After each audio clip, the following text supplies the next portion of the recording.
Now, the next thing he talks about is the demise of Satan. He says Satan's demise is directly connected to the defeat, or rather, he says the Bible doesn't talk about the demise of Satan. Well, here's something. Satan's demise. Now, Paul said, the God of peace, watch this one.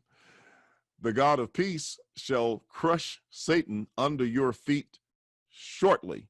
Romans 16 and verse 20. I wonder, does shortly mean shortly? Why don't you call up Satan and say, okay, I'm coming shortly to crush you, and see how long that takes. The Apostle Paul said, the God of peace will crush Satan under your feet, writing to the Corinthians in the first century, shortly. See, these guys don't believe shortly means shortly. They don't believe that hand means near, because it won't fit their theories. And so they have to throw out these time statements. They have to make mockery of them. But Satan's demise is directly connected to the defeat of the man of lawlessness who was in the temple of God in the first century. Now, let's see if that is the case. Let's go to 2 Thessalonians chapter 2 and read a few verses, starting at verse 1. The Bible says, now I beseech you, brethren, by the coming of the Lord, which is the parousia, and our gathering together to him, that you are not to be soon shaken in mind or troubled, either by spirit or by word or by letter, as if from us, as though the day of Christ had come. Now, this is very important, because if you're a King James reader, the text will say as though the day of Christ is at hand, and that's an incorrect translation. Just go look it up. The word is not ingus, which is the normal word for near, like in Revelation 1:3, but it is the word inistekin, or inistemai, or inistemi, whichever is correct pronunciation, which means to already be present.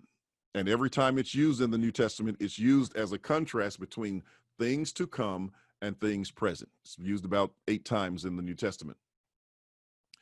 One that I can think of right off the bat, Galatians 1:4, the present evil age.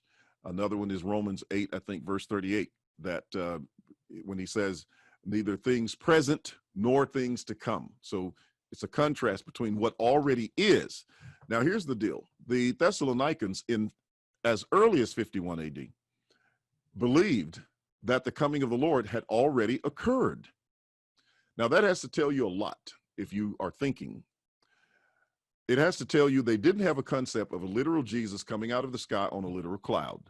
It has to tell you they didn't believe the graves were going to open up. It has to tell you that they didn't believe the sun and moon literally were going to fall out of the sky. They didn't believe that they were going to be raptured up off the earth. Yet they believed that the coming of the Lord, not a rapture for 1,000 years. They couldn't have believed that 1,000 years was going to intervene before the coming of the Lord. All of those things. And when Paul wrote to correct their concept, he never addressed the nature of what they believed. He never said, oh, you got it all wrong. You know, Jesus is supposed to literally come out of the sky and you're going to see him with your eyeball. He never said anything like that. Don't you know it has to be 1,000 years between? No, he never said anything like that. The only thing he addressed in the text was the time that something would occur. And he said, these two events have to happen before Jesus comes.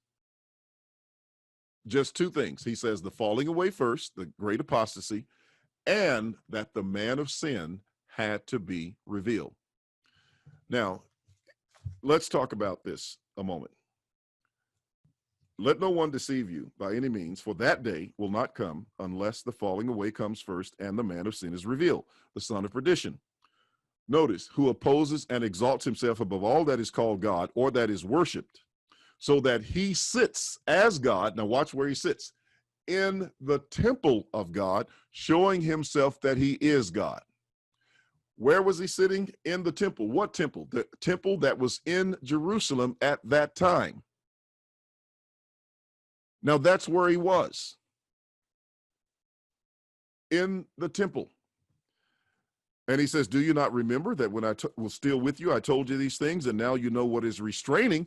There was something restraining him at the time that Paul wrote this. So the man of sin was already there, that he may be revealed in his own time. For the mystery of lawlessness, watch, is already at work. Only he who now restrains will do so until he is taken out of the way. Now watch, verse 8. And then the lawless one, after this restrainer who was restraining in the first century, after he was taken out of the way, it says, and then the lawless one will be revealed. But where was he? In the temple. So how are you going to reveal him? He's got to be revealed in the temple. But the temple doesn't exist anymore today. So how are you going to reveal somebody in the temple that doesn't exist? This demonstrates it was first century. And then this lawless one will be revealed, whom the Lord will consume with the breath of his mouth and destroy with the brightness of his coming. Now, this word brightness is the word epiphania. It means the manifestation of a hidden deity.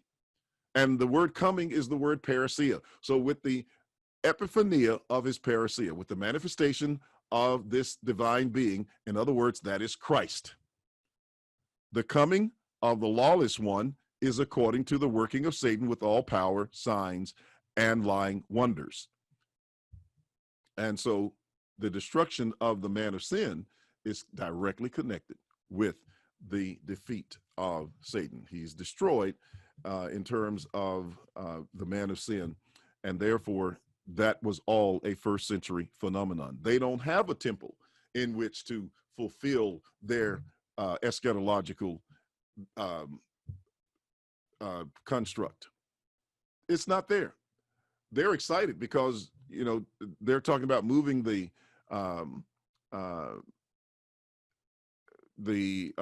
capital of Jerusalem to from Tel Aviv to Jerusalem, and they're I mean, their lips are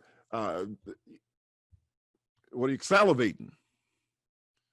You know, their tongue, their mouth, they're just salivating. Oh, we're going to get this temple. See, they are desperate to get a temple so they can try to fit these things into their eschatological paradigm. And it's not going to work because the temple that was spoken of was the one that existed in the first century. And it's gone, gone, gone, and will never come back again. And if your eschatology can't fit that temple, it can't fit the scriptures, period. You're done. And so he tries to squeeze his rapture doctrine in. And I've shown him before that there is no intermediate coming, because Acts 3:21 says the heavens would retain Christ until the restoration of all things spoken by the mouth of all his holy prophets since the age began. And then he starts with Moses and goes all the way through to the last of the prophets, saying all of them from Samuel and as many as follow after have likewise foretold of these days, not days 2,000 years in the future, but of these days. It's harmonious, ladies and gentlemen, all the way through.